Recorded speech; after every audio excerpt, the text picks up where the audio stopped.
All right. Hey, gang. Let me say hi to folks, and you can tell me if you can hear me okay. And I'm going to play the guitar a little bit too, so you can tell me if you can hear the guitar.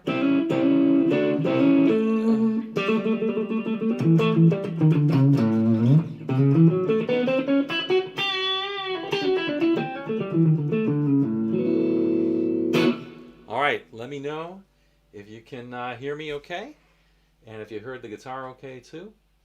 And if the sync is in, I spent a lot of time this morning right beforehand. All right, let me say hi to folks, and then we'll get going on this. We'll do the Sunday morning improv, and then we'll do some other stuff too. We'll learn about learning. Okay, hey Matt. I want to say hi to Matt. Yes, I saw your email. It was a rather long one. It's going to take me some time to decode it and respond to it, but I did see it. James, hello James. Good to see you this morning. Garrett, as always, good to see you. GMAC, good to see you. On the dot too. That's not always the case. It's all right though. Nobody. I guess I noticed, but I don't really care. It's good to always see you. P, hello. Good to see you again. Nemo Unknown, good to see you. And Ron Shack, good to see you. Gib, good morning to you as well. El Rondo, good to see you. All the way from Germany. And let's see, sound check's good. Robbie Love, good morning to you, Robbie. Frank, 51, Osman 5151, good morning from Las Vegas. Studio Deluxe, hello. All right, Osman. Mr. Thomas V, hey buddy. You're after my Stratocaster, huh? I actually kind of like that one. It's not bad. My red one it's not a real Strat, as people point out, but it is my favorite of the Stratocaster ilk guitars that I've had in my life. I've had many. I've had, probably 10 of them, and I'm down to 2. I've kept 2. All right, so let's see. Let's get started out with a little bit of backing track stuff, a little bit of minor major stuff. See how I do on this. We'll see. All right, warm it up. Oh, hold on. We got to get the thing right here, right? There we go. Okay. Looking good. Okay, here we go.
All right.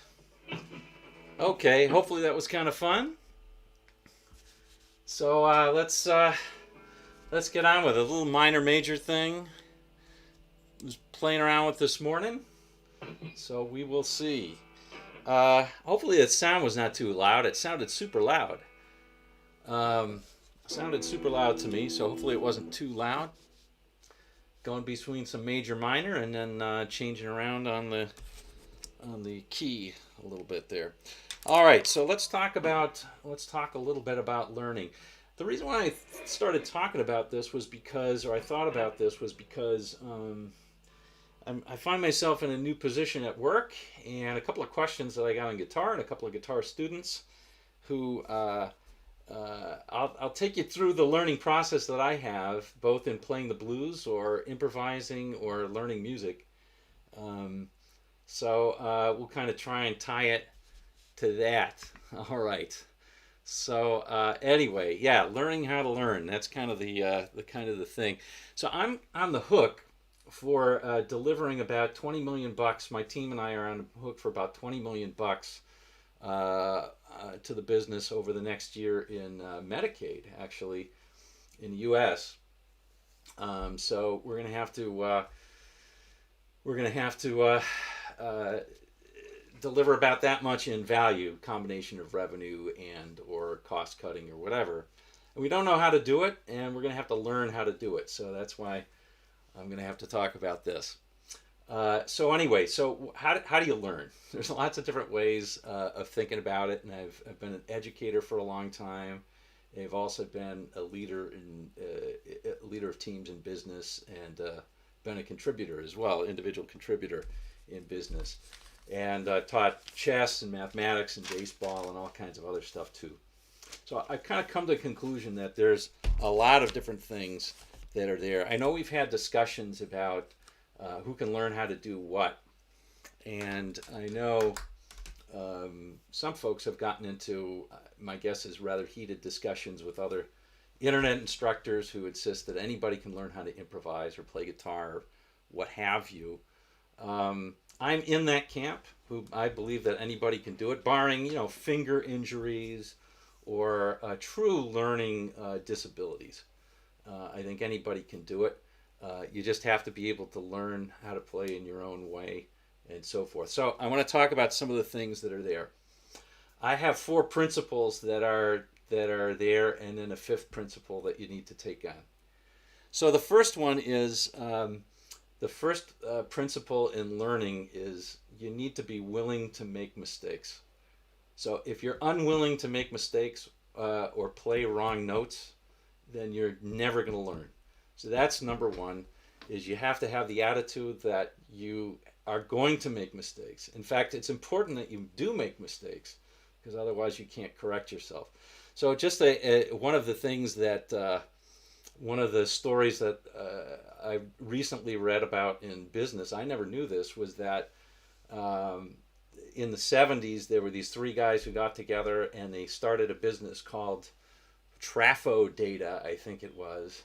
And it was a combination of software and hardware. They built these cylinders that measured traffic, and the idea was to sell to cities and improve their traffic conditions.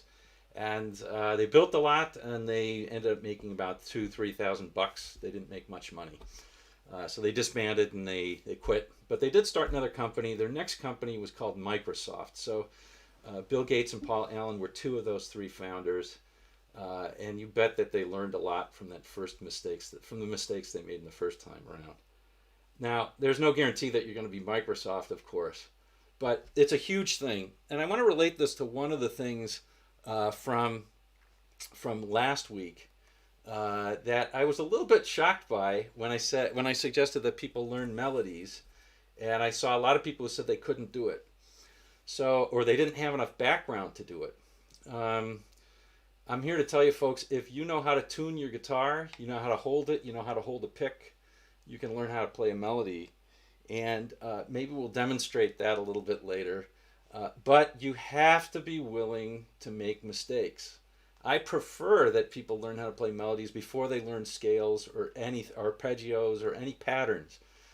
Pattern play is ending up going to be just pattern play. So if you know the how to tune your guitar, And if you know how to hold a pick and hold the guitar and stuff like that, you should be able to play a melody.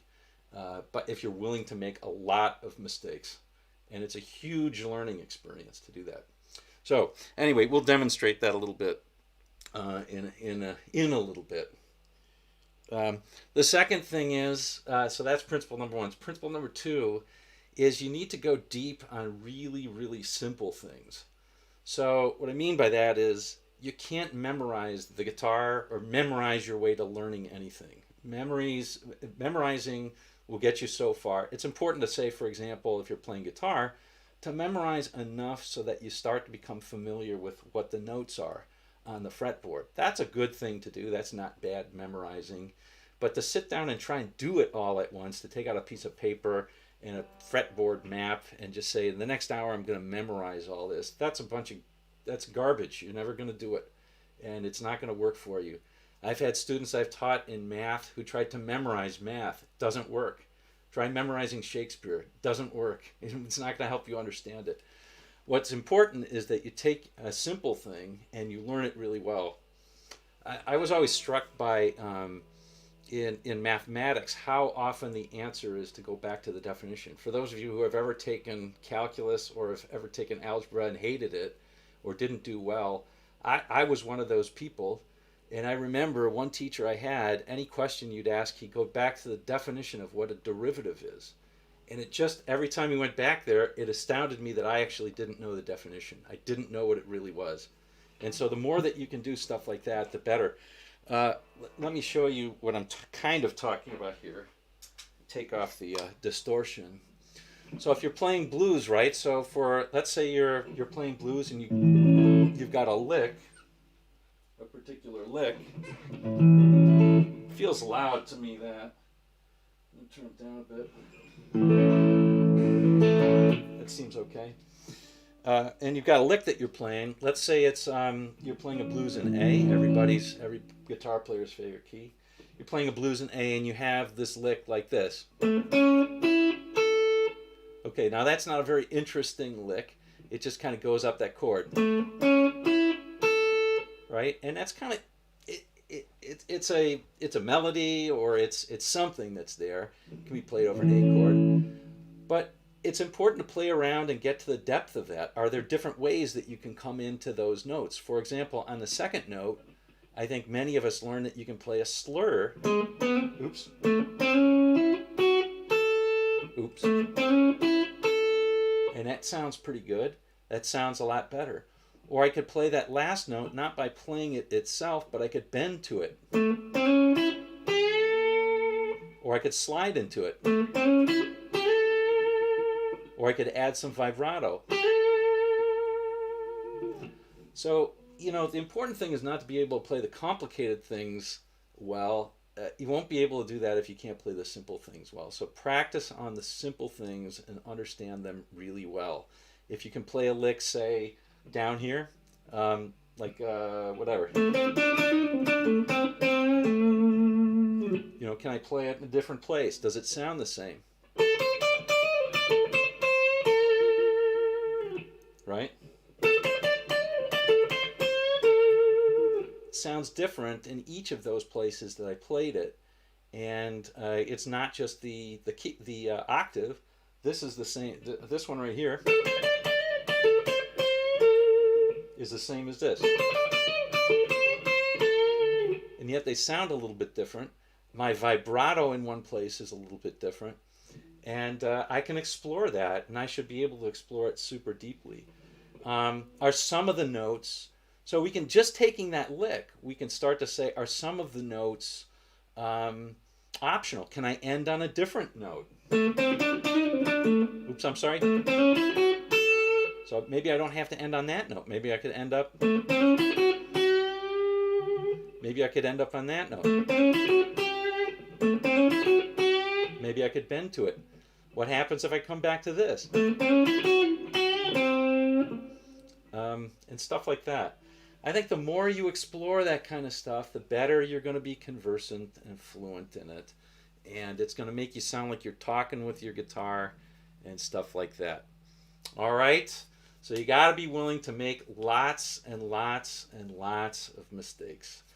So number one is lots of mistakes, and number two is go as deeply as you can on simple things.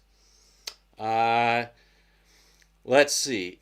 Number three is follow your own ideas as much as you can, and it's similar to go deeply. And I want to just give you an example of that. We could have kept on going with this to say, what are the other ideas that I can keep going with this? But let me try something else. So one of the things that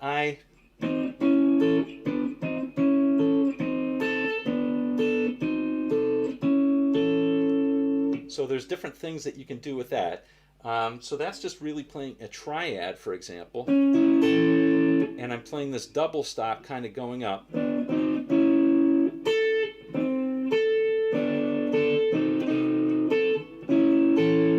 So I noticed that triad, I could play this. And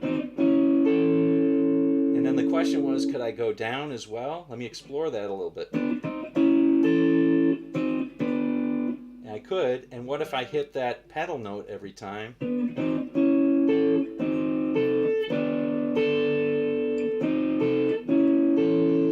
Could I keep going down? What happens when I keep going down?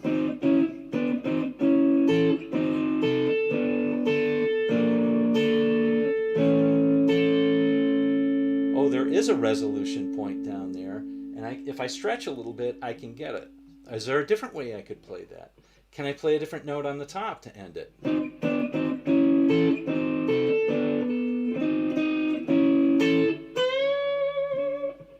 Stuff like that. So take it really far and spend a lot of time with your own ideas. Does it work in a different key? Does it work in a different position? So it worked on this form of the chord. That's an A, by the way. Does it work on this form of the chord? All right, that would be something to explore. Or does it work on this form of the chord? Are there different ways I could play it? Right?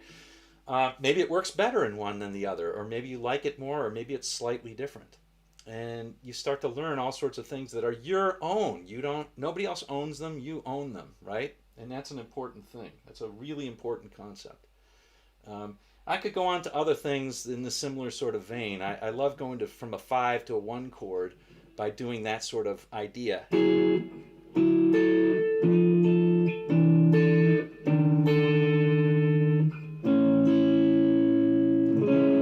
know, that kind of thing. I just happen to like that, where I have just a moving voice. Usually in the bass I prefer than the upper part, but that's just me. I like to play around with stuff like that.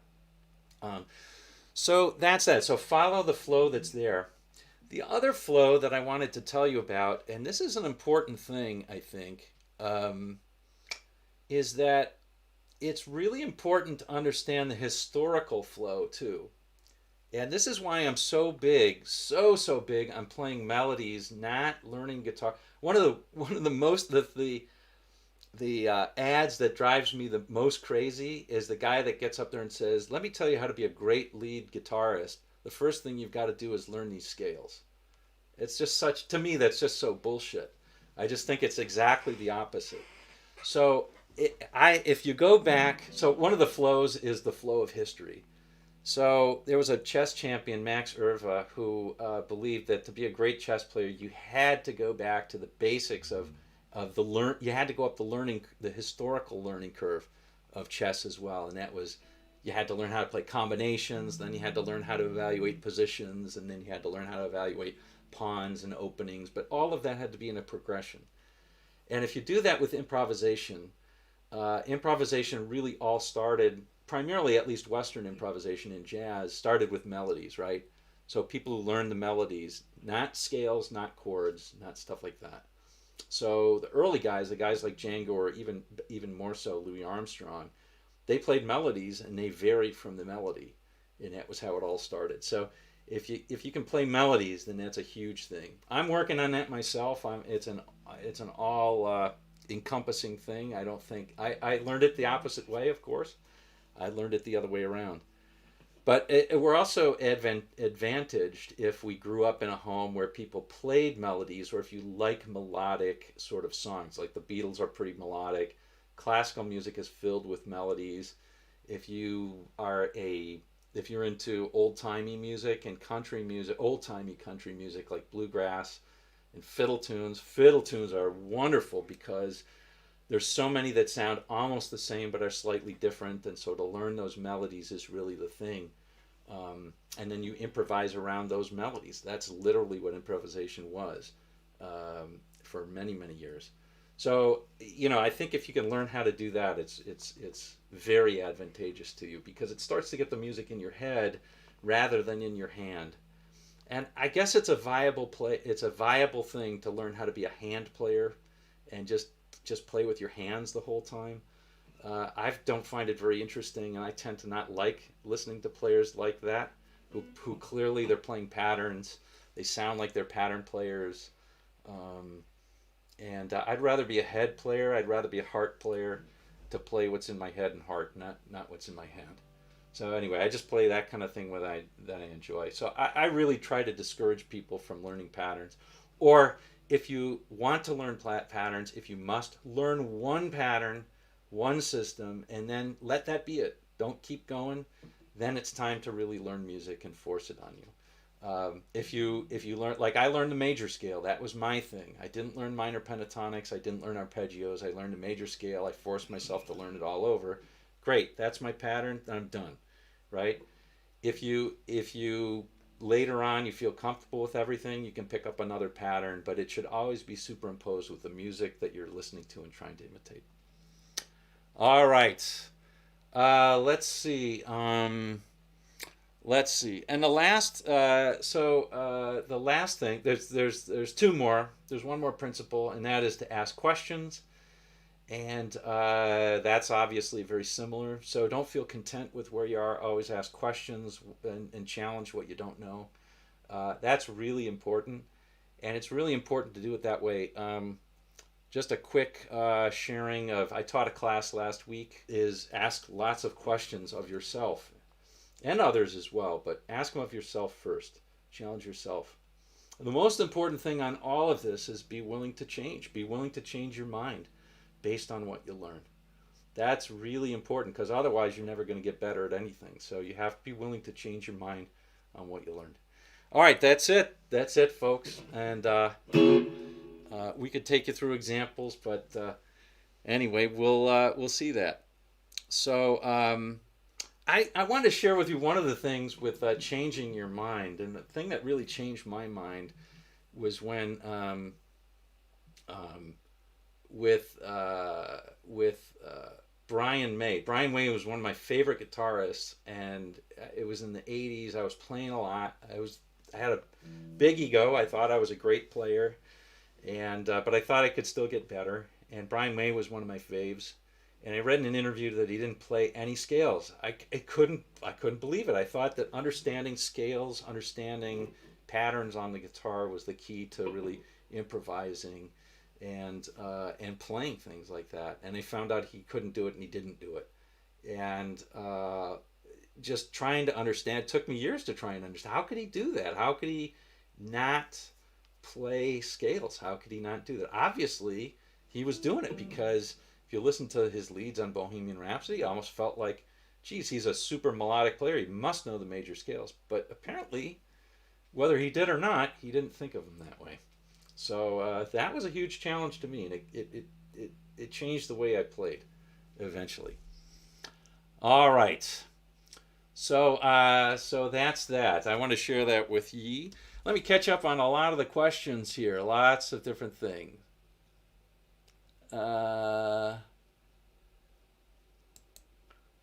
All right. So so somebody's even trying to tell me about chess and how Carlsen learned from Vishy Anand. Yes, of course he did, but where did Anand learn from things? I guarantee you, Magnus Carlsen knew his simple rook endings and his simple pawn endings and the rule of the king and square, and I guarantee he studied Morphy as well before he studied Vishy Anand. Guarantee it. So don't try and pull that on me that he studied Vishy Anand. He didn't start there. That's like starting with That's like starting with Shostakovich and ignoring Mozart. All right. Let's see. Anyway, I didn't mean to pick on you too much. Learning melody to kids' songs if you have ears of grand. I agree, Gib. That's a great idea is to learn stuff to that. All right. Okay. Yeah, and the other thing is, if it's for people who do want to do minor and major pentatonics, it's much better to not think about the patterns themselves. Like the thing to if you want to learn the major and minor pentatonics, don't do this all day. Well, that's the minor. Here's the major.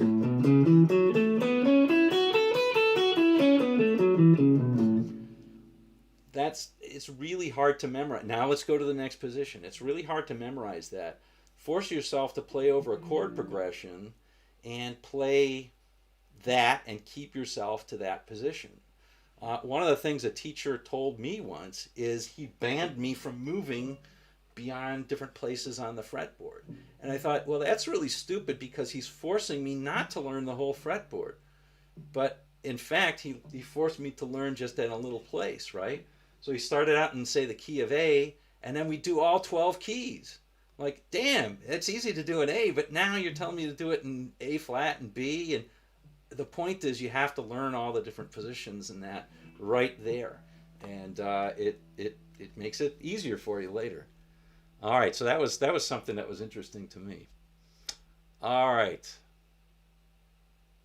Let's see, half tone down. I don't know what that is. You have to play a lot. That's for sure. Music is about playing. I seriously think. Leave it, Mark. It's good. Okay. Thanks.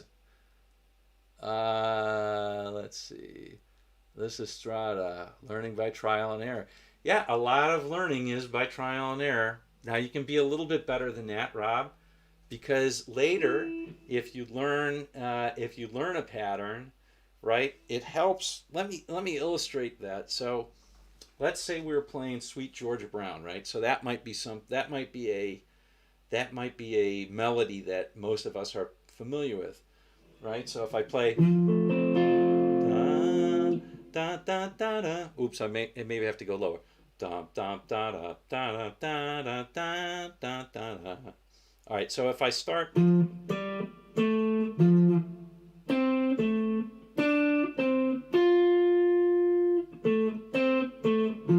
Okay, so I missed up on one of those notes, but part of my being able to do it is because I played it before.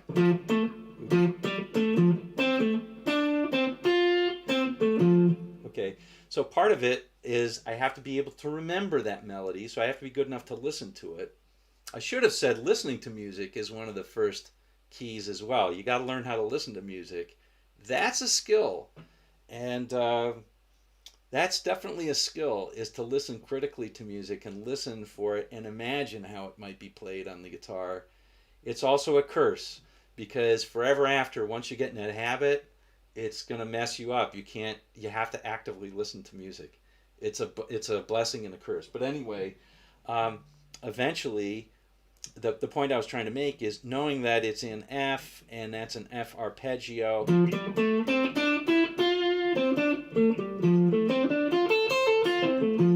It's an F major something arpeggio, might be major sixth or whatever arpeggio, but that it's in there. And then the next one, if I do, let's see, well, that's too high for me. Bum bum bum bum bum bum bum bum bum bum bum bum bum. Okay, the next one is bum bum bum bum.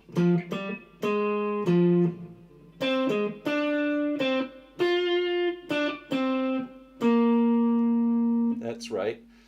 And anyway, the point is, if I made a mistake, it's self-correcting. And it was giving somebody some advice about singing a melody and then playing it back, recording yourself singing that melody. And then by trial and error, you will be able to figure it out. So tried to put I tried to put some I tried to put some of that into practice this week by trying random things on the radio, and one of the things was "Spy Who Loved Me," Carly Simon. So that came on something like "Nobody does it better." I can't sing it. Makes me feel sad for the rest. Right? So if you're doing that, that one was harder for me because it's like a major seventh. Nobody does. Nobody does it better. See, now that's harder for me. I can't instantly do it, right? So I'd need to work at it. Now I've got it. But to Ron's point, having learning then the patterns and interposing that on there, it then becomes music that I can use. Now I can use those patterns more effectively. It accelerates the learning. It's not total trial and error anymore. All right. Anyway, there we go. So somebody, oh, it looks like 1, 2, free. Funny. I like it. Welcome, by the way. Oh yeah, and Robbie Love, great example. Broadway shows are a great source of melodies. 1, 2, free. What's the guitar in the thumbnail? It is a Chapman ML2. It's a Chapman ML2. I like it a lot. I may replace the pickups at some point, but we'll see. Everything else is fabulous on this thing. The neck on it, the frets are amazing. The fret work is incredible. It's very versatile, and it's extremely light. So I love playing it. The pickups are, so-so. All right. Let's see here. Good stuff. Oh, lots of stuff. E, it's in E. Yeah. Who's Morphy? 1, free, 2. Morphy. Paul Morphy is one of the first great chess players. Played mostly his career was in the 1850s. So there you go.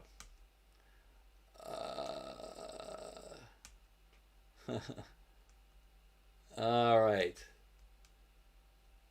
Let's see here. Harlem Globetrotters music. Yeah, that's right. That's right, Mr. Thomas V. Chess has never ought to be a recreation. Well, different stuff. All right, I'm not going to talk about chess. I have lots of friends who still are chess instructors. They do it for a living, and they do well, and they believe in having lots of fun with it. And that's about it. Morphy also quit chess in disgust very young, hence the quotes. Yes, he did. Well, maybe that's another thing, Geert, to learn from chess. People who obsessed over it, like Pillsbury, didn't end up all that well. Of course, he died of syphilis, not of chess. All right. One-note melodies easy. Problems come when harmonizing the melodies. Yes.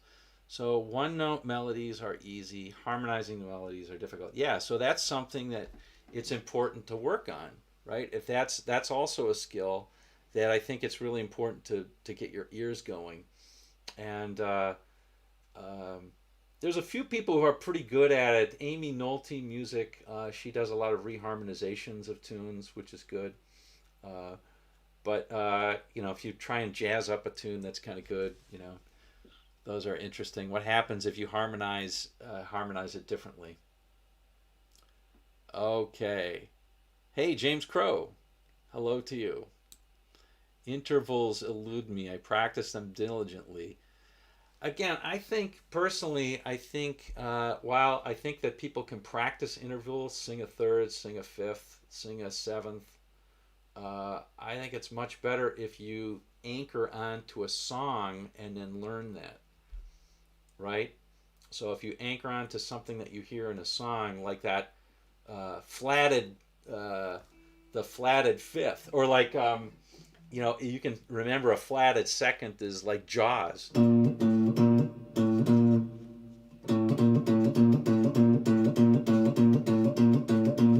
That'll stick with you. Oh, it's the theme from Jaws.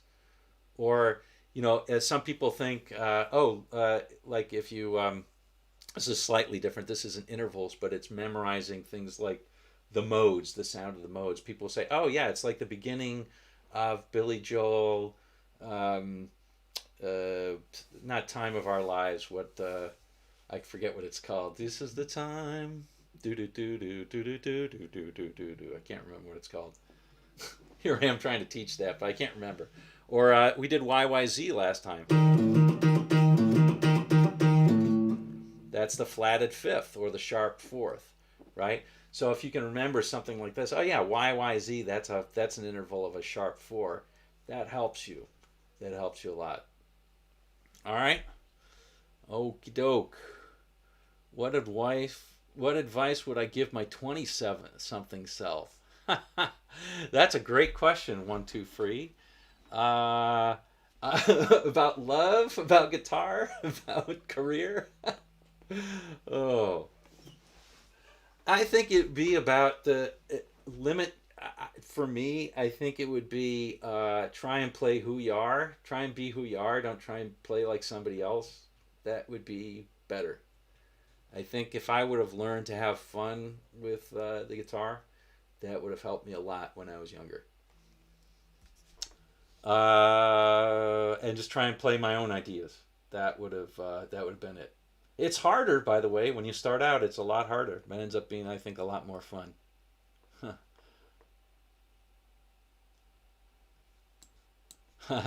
Garrett says, "Let's play correspondence chess. I can never get beyond 1400." Garrett, I don't have the patience for correspondence anymore. I used to play. I used to be a tournament director for years, and as a player, I never got to be a master. I was just under 22. I was like 2150 or so. Um, but but I degenerated because I got hooked on speed chess and then bullet chess, where it's 2 minutes a game. Then that was it. Learn the major scale from a Queen song, says Matt Delahunt. Yeah, that's interesting. Yeah. Trying to stay away from con.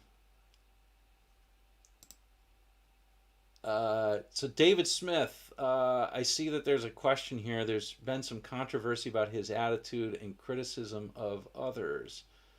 Uh, who are we talking about there, David? I just kind of like to know. Um, One of the things I saw, intervals don't exist independently. Yeah.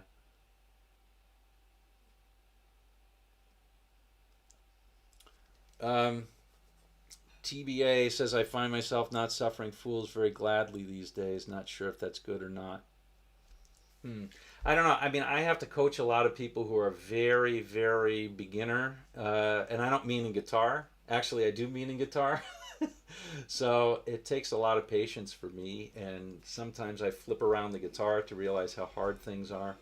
But the issue that I often have is people who will try and tell me things when they don't know things themselves.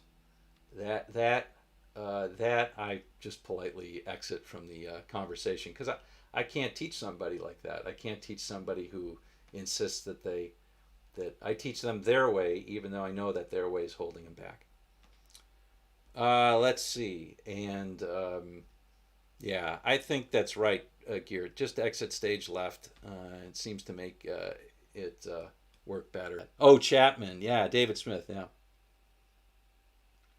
yeah. Hey, I agree, Garrett. Speed and bullet chess, crazy. I'm addicted to it, though. I'm addicted to it. I play this interesting thing. All right, yeah, Rob Chapman. I want to talk about that. I wanted to talk about that. Yeah. Does anyone get into a rut with their playing? Yes. So I wanted to talk about that too. So let's talk a little bit about playing ruts. Uh, So I have also I get into ruts all the time. And the way that I try and break out of it is I try and play a totally different style. Um, Something that I'm very unfamiliar of. So it forces me to be shitty again. I hate to say it, but it forces me into something I can't play very well. And the thing I was playing this morning was one of those things I tried to improv. It's a simple thing, but I found I wasn't able to improvise over it very well. Maybe I didn't do very well this morning, but I felt at least I was kind of staying in the pocket some of the time, and that was there. So anyway, there we go. So that happens all the time, Mr. Thomas V. Happens to me. I try and play something totally different, or you can pick up a different guitar if you pick up an acoustic or even a different instrument. I play mandolin, I play some other instruments as well. So sometimes picking up another instrument can do that. Oh, I have another thing for you, Mr. Thomas V. If you really want to do this and you're into learning melodies and you're into doing that, you could transcribe a sax or a trumpet solo. I prefer trumpet myself, but try playing a trumpet solo instead of a guitar solo. So listen to a good trumpet player, and or something that's slow, like maybe Chet Baker's stuff from the '50s, maybe a Chet Baker ballad, and try and play that, and try and imitate it as much as you can, because a guitar can't do what a trumpet can do, and vice versa, and it'll get you to thinking and playing differently. All right, six string, Six Sigma. I do. It's funny, Phil, because a lot of the lessons that I think work in Six Sigma, the team I manage, we do a lot of Toyota Way stuff, and so the idea is we have to learn a lot of little things over and over. It's not so much Six Sigma. It's a lot of learning little things, but so much of it is really just being willing to make mistakes. And that's at business, like at work, people are very unwilling to do that. You have to get them to unlock and have a good attitude when it happens. I mean, people have done that when I've worked with sales organizations. I mean, it's an old idea, but you give them a no card, right? If you're making outbound calls, when they get 50 no's, everybody has a celebration of, hey, we heard 50 times somebody said no, and it's really getting them to unlock, to try and ask for yes. Eventually, if you get enough no's, you'll start to get some yeses. All right. Let's see. So I did want to talk. Let's see. So Scott Taylor, hello. Phil M, hello. I think I said hello to you before, but if I didn't, hello. It's always good to see you. Mr. Thomas V. Robbie H. Love, Coltrane. Hendrix listened to sax players. Did he really? Okay, well, there you go. Scott Taylor, hey. Oh, Birds tried to copy Coltrane. Wow, is that right? The Birds, Clarence White was an amazing bluegrass player. Amazing bluegrass player. Tony Rice is kind of his heir apparent. So let's see. Mitch Heyman. Hi, Mark Zabel. I'm always in a rut. Seems like that of late. I try to learn certain techniques like sweep arpeggios. I can get it, but it's in slow motion. Yeah, so that can be another thing. If you want to learn technique, I'm not super big on technique because I just don't love it.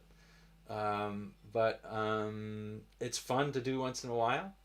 You can learn something like that. Again, the idea is if you're bad at it, you have to go through a learning curve to figure out how to be good at it.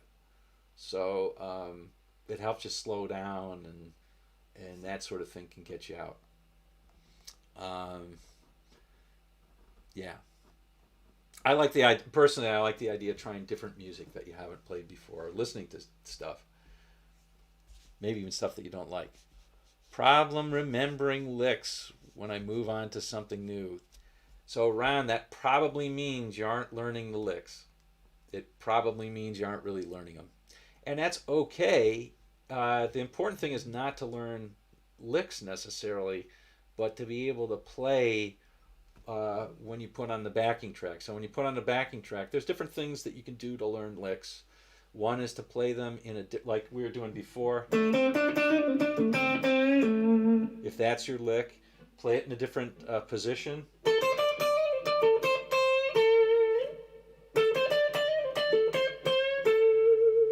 Right? over the neck. Make sure you get it. And then play it in different keys. So that was in the key of A. What happens if we play it in the key of E? So if I play it in the key of E, let's see. I could go all the way up here and play the same patterns, but maybe I ought to.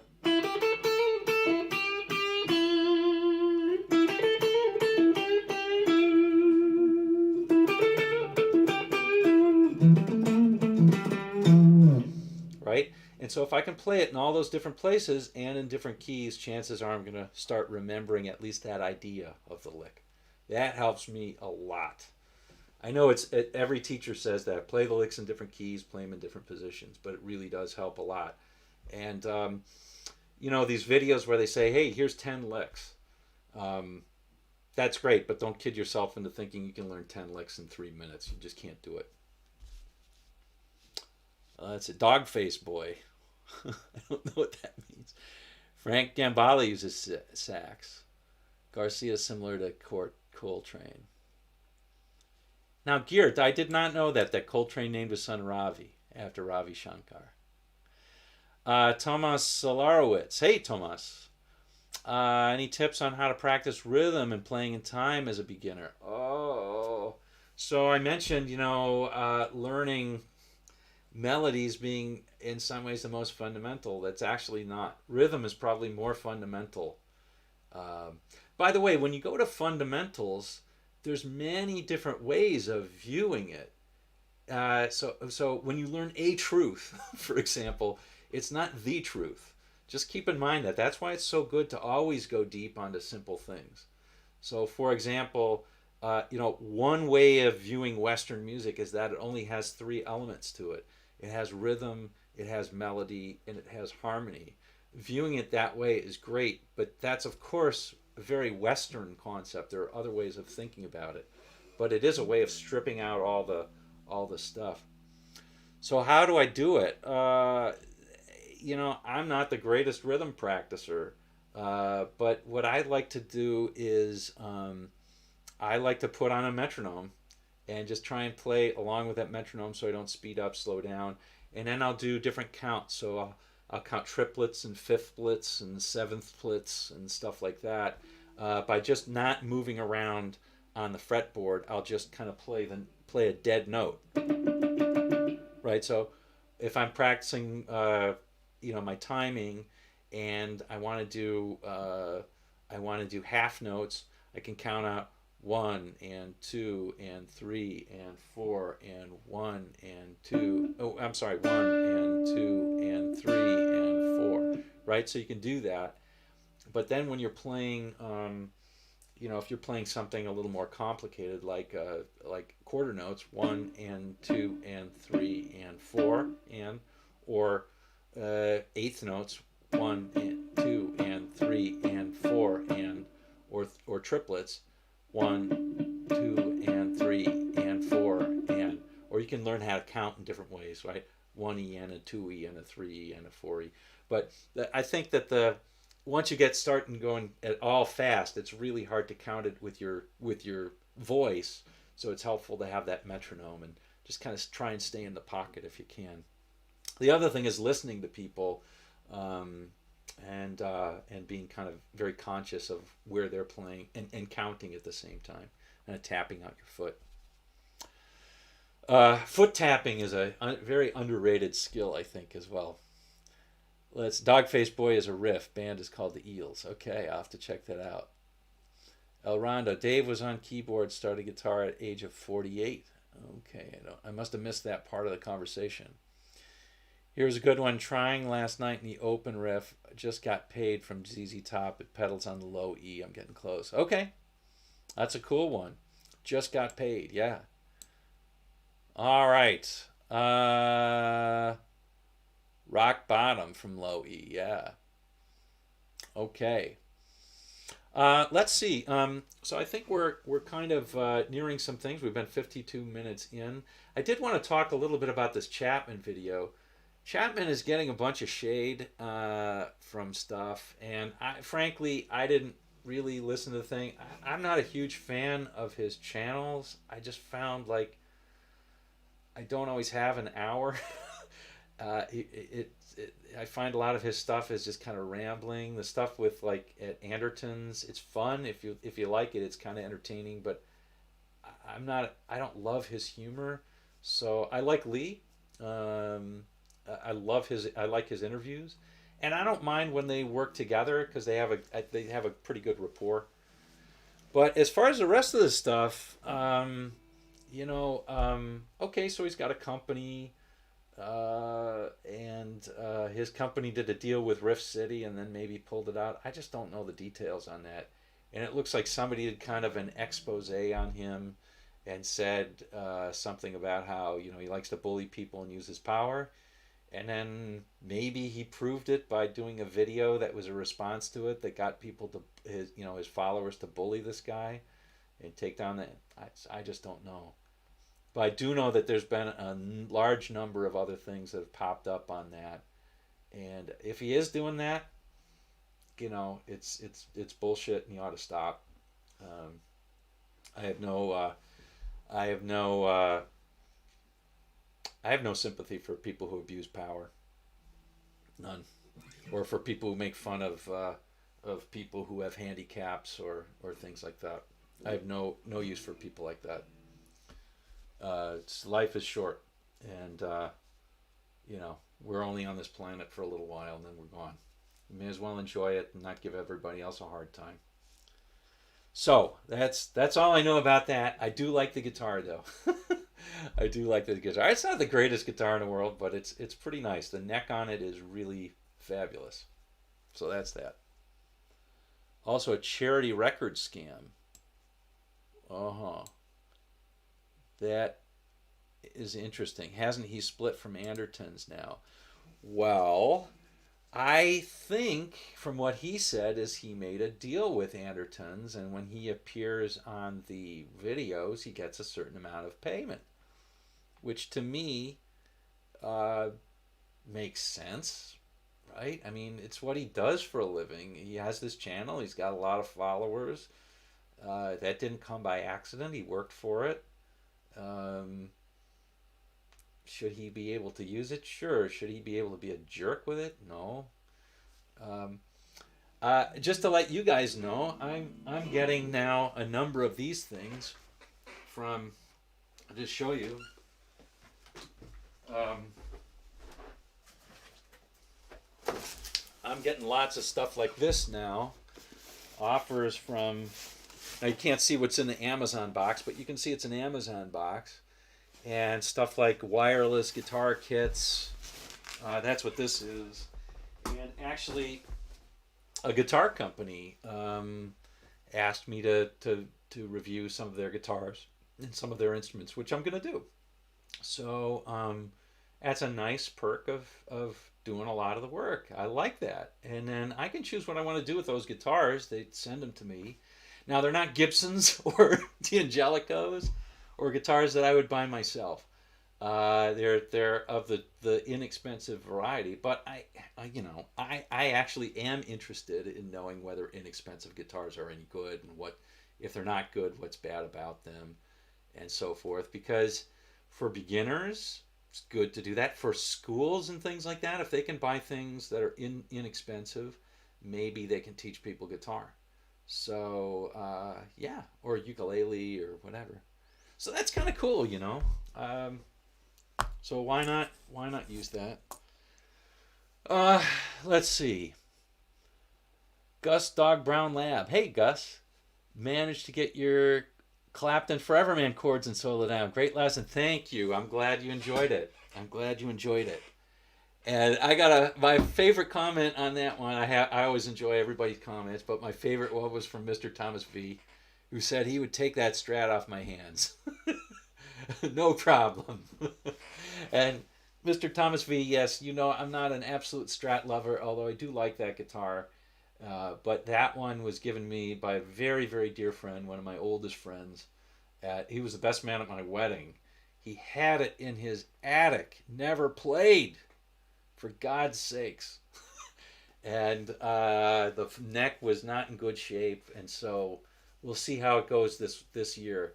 I was able to humidify it and kind of get it back into shape. It wasn't too twisted. So we'll see what it's like this year. If it's really bad, I'll have to refret it. But it's not the most playable guitar. So let's see. Bad Love would be good. Okay.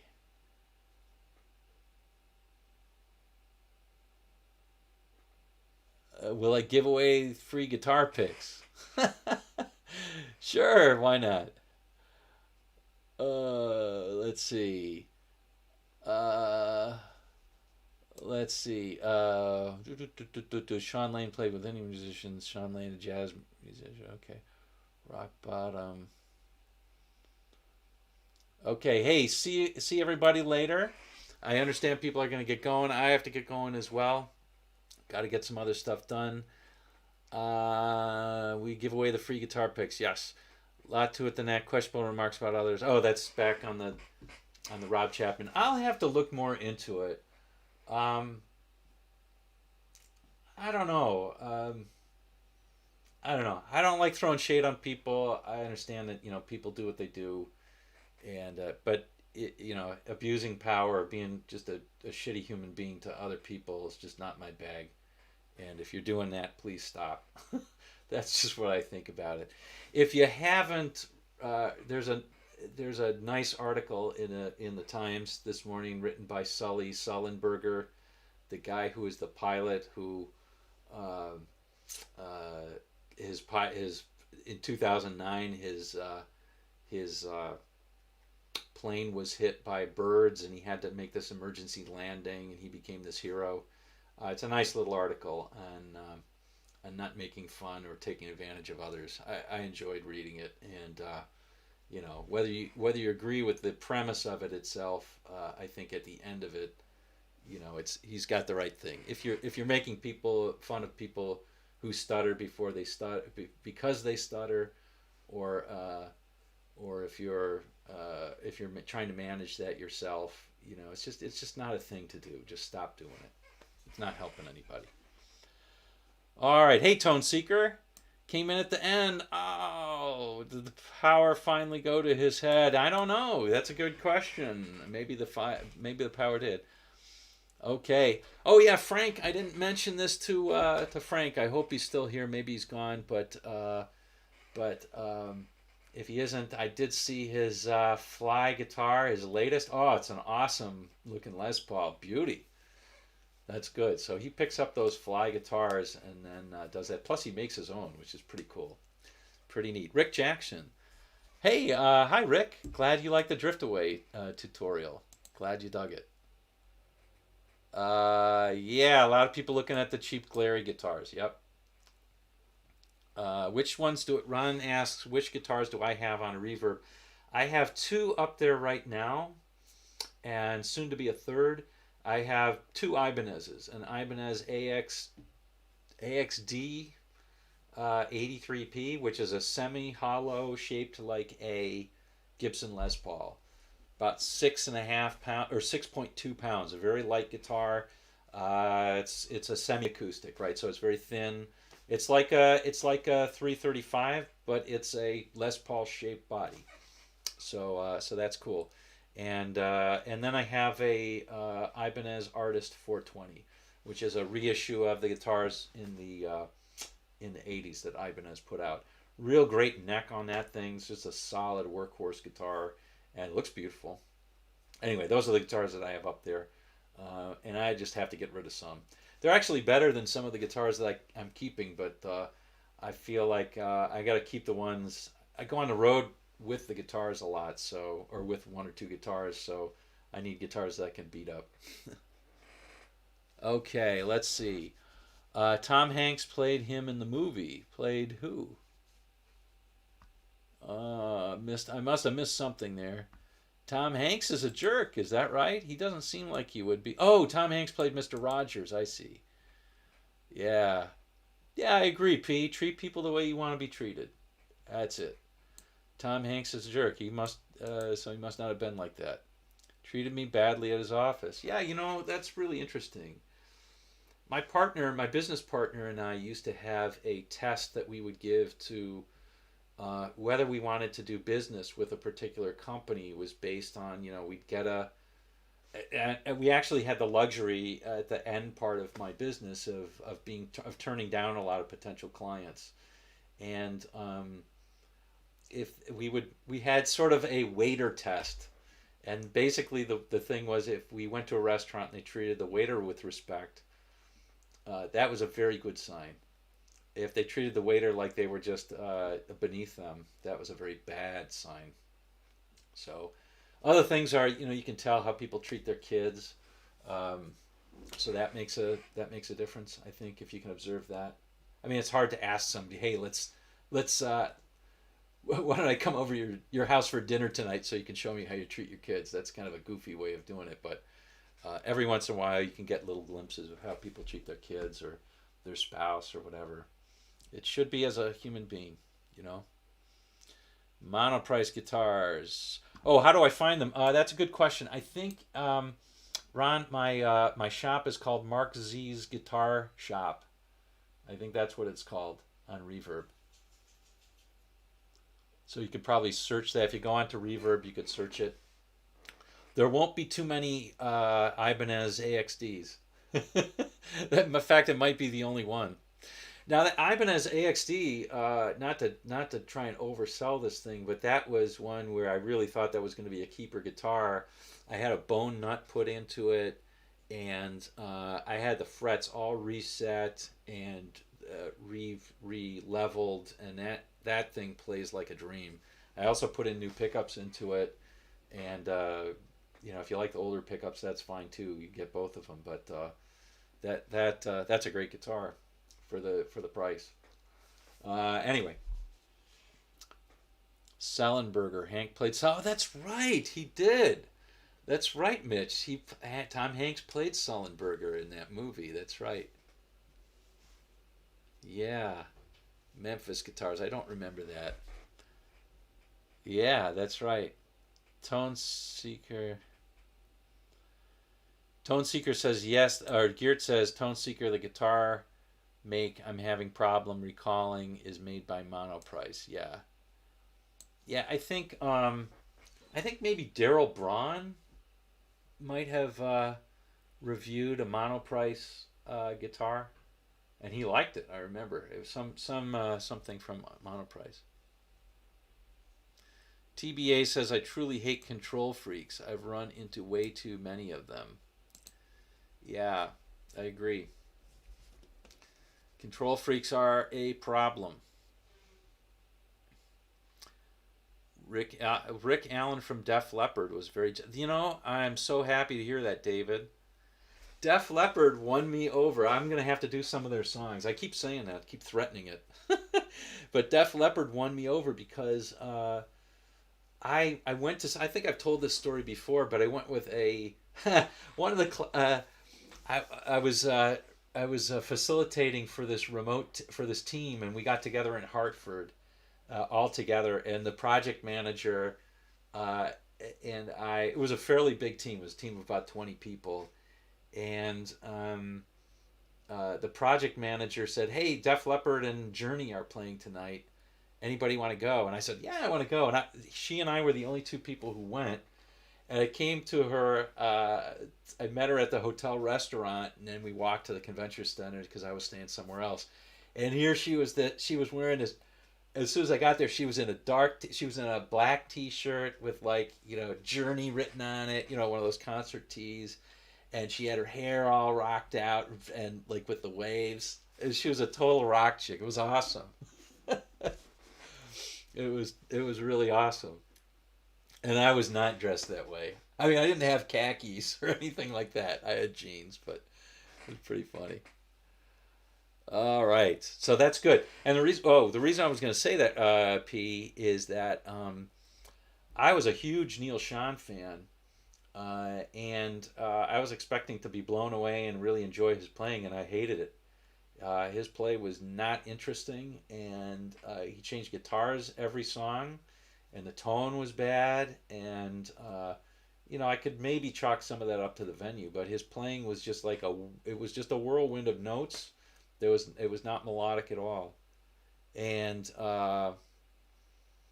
Yeah, it was not good. But so Journey was not that great. But and I was so disappointed because Neil Sean was one. I've seen Journey several times, and Neil Sean was always the highlight. He was awesome, and he's a great player.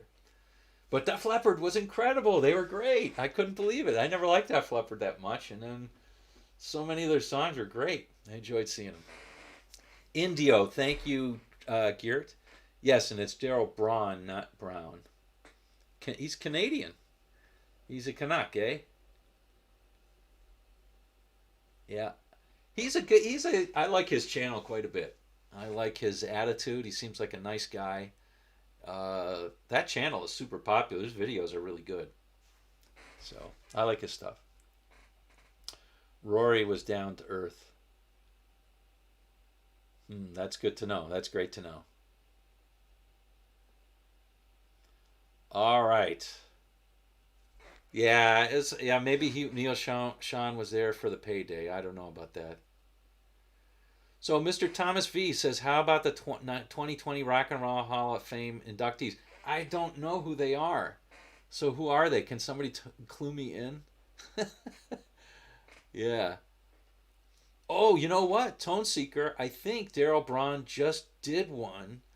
It was a 335, 335 fly guitars, as Frank will attest, are good. But he just did one. So it was black with like this. It was beautiful. It was pretty looking guitar, and he really liked it. So should probably check that out. Trans Siberian Orchestra a few years ago. That's awesome. Yeah, they're good stuff. Yeah. Yeah, Daryl's stuff. It's hit or miss. Sometimes I'll like. What I like about Daryl is that occasionally, like, I want to know about certain pickups or something like that, and he'll have it, and he'll look deeply in a way that I haven't thought about. So I usually learn something from his videos I didn't think I would learn. So that's one of the things I like. Doobies, the Doobie Brothers. So Tone Seeker says Doobies. You want me to do Doobies or do you want me to do some Doobie Brothers? I could do both. Actually, I don't live in a state where it's legal. Steve Perry. I don't know, Pete. You know, the guy who played Steve Perry was pretty good at playing Steve Perry. I'm not going to blame him. He was pretty good. He was the best part of the Journey show. The worst, dare I say this, but you know, Ainsley Dunbar was good. He was the drummer. He did well. But Neil was just like on planet Mars or something like that. He just looked like he was out of it. And Jonathan Cain looked like he needed a walker to come out. I mean, it really looked like he was done. uh, so it was kind of interesting. But the guy who played Steve Perry was pretty good. In black.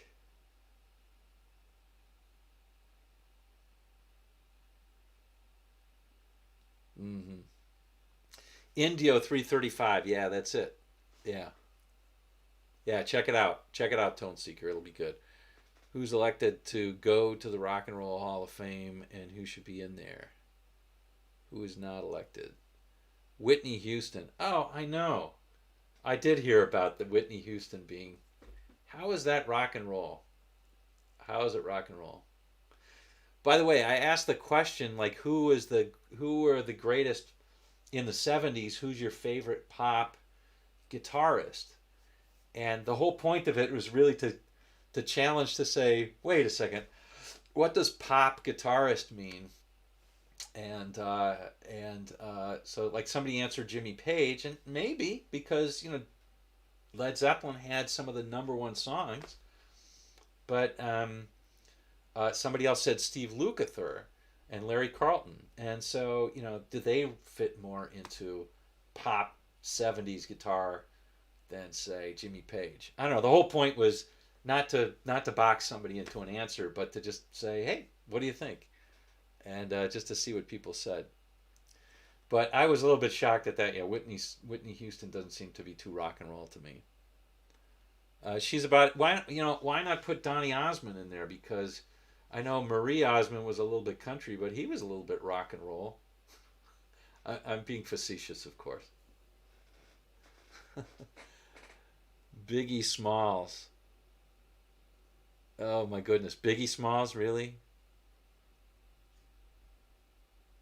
The Doobies. Gotcha, Tonsi. Yeah, the Doobie Brothers. So think about that. They're inducting the Doobie Brothers the same year they're inducting Biggie Smalls and Whitney Houston. I don't know. Isn't it supposed to honor people? Anyway, is what it is.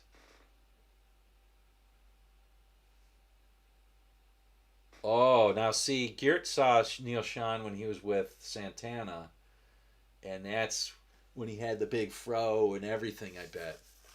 Yeah, I mean that's he learned in that band, and boy, I mean, boy, can that guy ever play? You know, that guy probably has more dexterity than just about any other guitar player, and he has a melodic sense that's really good. But maybe he just had an off night. I mean, I'll give him that. I'll give him that. I hope that's true. I really like that. Pat Benatar is not in the Hall of Fame. I did not know that. Yeah, how can you put Whitney Houston without Pat Benatar or Neil Giraldo, her husband, right? Her husband, who was also he was the guitar player in that band, and also on Jesse's Girl, but also Tim Pierce. He was a guy who recognized Tim Pierce and brought him on so many of the things. So he produced so much. Yeah, he could be in there. No Todd Grunring, Jethro Tull. Well, that's right, Geert. The word pop has different meanings. The whole point of the question was to see what people thought. Just call it the Music Hall of Fame. I don't know. Maybe just call it the Gold Record Hall of Fame or something. I don't know. Nine Inch Nails Hall of Fame too. Is are Nine Inch Nails, are they in the Hall of Fame? I don't know any of their music, but seems like they were a band that was pretty popular. Greg Shoemate says Mark Knopfler, Sultans of Swing. Hi, Gregory.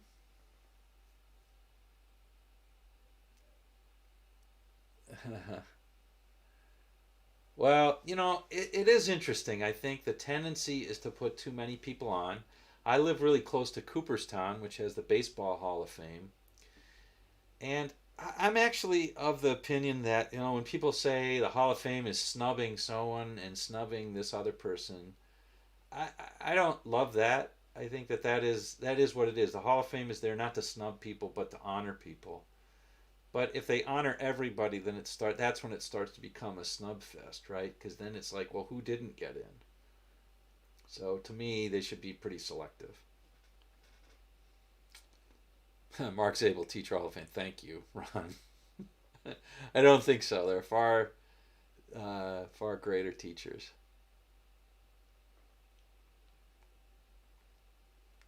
Yeah. What I'm bummed about the Hall of Fame. Oh, Mr. Thomas V, that's hilarious. So what I'm bummed about the Hall of Fame is that Pat Boone isn't in it. They put Elvis in, but they didn't put Pat Boone. I mean, come on. You didn't hear me say that, but there's this whole argument about like how Pat Boone is the real thing and Elvis is the fake, because Elvis just copied people and shut them out because he copied them so exactly that you couldn't actually help the artist that you were copying. Whereas Pat Boone simply made it accessible and then made it possible for those same artists to actually get hits later, like Little Richard. I don't know if I buy that argument, but it's an interesting one. It's an interesting one. Cal Ripken Jr. Yeah, not in my book. Okay, put Devo in the Hall of Fame. Oh, they were interesting, that's for sure. They were interesting. Uh, is Judas Priest in there? I wouldn't nominate Pat Boone. By the way, I'm partly kidding there, and Elvis definitely should be in. Whether you like that or not, Elvis should be in. I'm just making a interesting I like being a contrarian once in a while, and I've heard that argument and I thought, it's got some seeds of reality to it. Judas Priest were, yeah, I mean, it seems like they were pretty big and they were pretty influential. So I don't know. YouTube Hall of Fame. Thank you, Matt. Motown belongs in the Rock Hall. Well, it's interesting, right? Because Motown really is kind of pop, but then it did, it's a real thing. It was a real phenomenon, and it put in a lot of people who certainly were influenced by it. Funk certainly came out of it. What is funk without bands, without stuff like Otis Redding, or I know that's Stax, not Motown, but some of those other folks. Uh, it's a shame, isn't it? A shame because ain't wasn't proper English. I love it, Phil.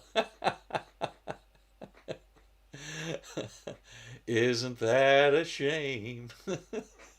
I don't know that he's saying that, but that I can imagine that he did. Grand Funk Railroad should be in. I don't know too much about them, but yeah, maybe. Little Richard stopped criticizing Pat Boone. That's right. That is correct. See, so Geert knows what I'm talking about. Little Richard used to criticize Pat Boone all the time, but then his bank account started growing for Tutti Frutti because when people heard the real thing, they're like, "Oh, that's cool," but they never would have even thought of listening to the real thing if Pat Boone didn't do it first. There's a funny collection of Pat Boone's where he sings metal that's done in the '90s, I think, including Holy Diver and a bunch of other things. Pat Boone singing metal. I've only heard little snippets of it, but maybe it's worth listening to. I don't know. It can't be as bad as Captain Kirk singing. I forget what he sings. What William Shatner sings. That's worth listening to once. Wait a second, Studio Deluxe. Are you telling me that Frampton isn't in the Rock and Roll Hall of Fame? Are you telling me Peter Frampton isn't in there? I've never been to Cleveland and gone. I've been to Cleveland, but many years ago. Pat Boone and all of those people should not be allowed to sing. Uh, it's a style. Next, you're gonna say Ethel Merman shouldn't have sung, and then we're on to the Marx Brothers films, and then what? uh, but I hear you. No, Pat just made it more accessible. But what did Elvis do? He kind of did the same thing. Maybe he was better singer, yeah. Maybe he was better interpreter.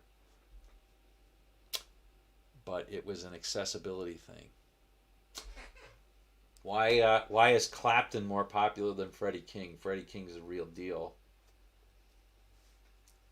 Should we be upset at Clapton? Well, Clapton was pretty faithful to it, I think, and he learned it without copying it completely, which you got to respect. And I dig that. Peter Frampton should. Yeah, Little Richard is okay. I'd rather listen to Shatner and Nimoy back to back than Pete Boone. All right. Well, it's funnier, right?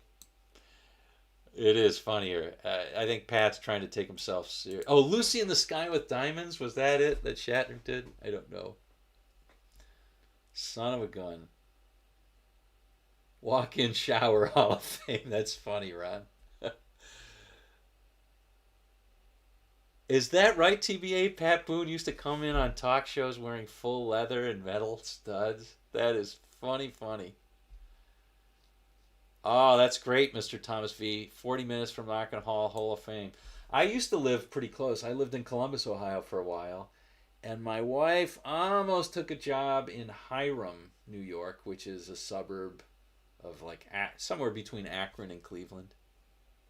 But we didn't take that job. Yeah, I remember Mitch. I remember Buddy Miles. Yeah. some in Ocean City with the Climax Blues Band. No kidding. That's great stuff. Great stuff. I never saw Pat Boone go on a talk show with metal studs. But now I'm going to have to YouTube Google it. YouTube it. All right. Is that, so Garrett, is this funny, Shatner being arrogant and so. Yeah, it's funny. He he goes through these times where he clearly doesn't take himself seriously, and then he does, and I can't really tell. And it seems like on balance, he was pretty arrogant. I have a friend who lives in L.A. and the big no is to go up to you see celebrities every once in a while, and the no is to ask people. So you have to or to hound them. So you have to be very tactful, and some people are just your buddies, and not your buddies, but maybe you can't resist or whatever. Anyway, I had a friend who was a huge Star Trek fan and always was, and went up to Nimoy and said something, and was very humble about doing it. So he says, and I believe him. And he said Nimoy was just a total dick to him. So screamed at him in front of a bunch of people. So that was that. Let's see. Snub of Tiny Tim. UFO. I would doubt that UFO's in there. If somebody like Peter Frampton is in, UFO is probably not in. All right. Well, hey, are the Three Kings in the Hall of Fame? I don't know, because it's more blues than rock. But and DT says no link Ray. Hey, DT. Google bad celebrity encounters. I will do that. TBA. Hey, we've been going for an hour 24, and I've been enjoying myself capitally today. Not too much playing today, but we'll do something else next week. I'll have to think of something to do. But hope you enjoyed at least some of it, or hearing some of the talk. Seems like we've been talking about some other stuff, which is kind of cool. I'll have to check out the whole Chapman thing this week. Put some time into looking at it. But there we go. Matt says Freddie King is in. That's good. Good to know. 30 seconds with him while he talked with himself. I was seething. Saw on a doc in which Shatner did meet and greet with a developmentally challenged young man.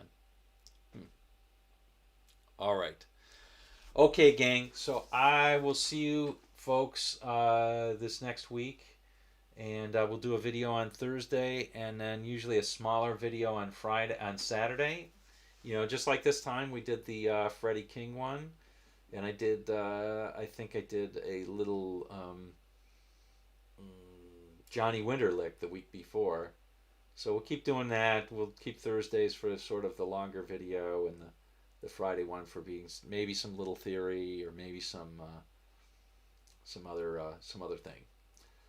Little lick or something. All right. Okay, guys and gals, but mostly guys, I think.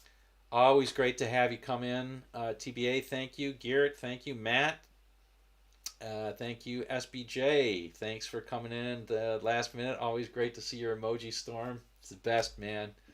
You got the killer emojis. Mitch, glad to see you.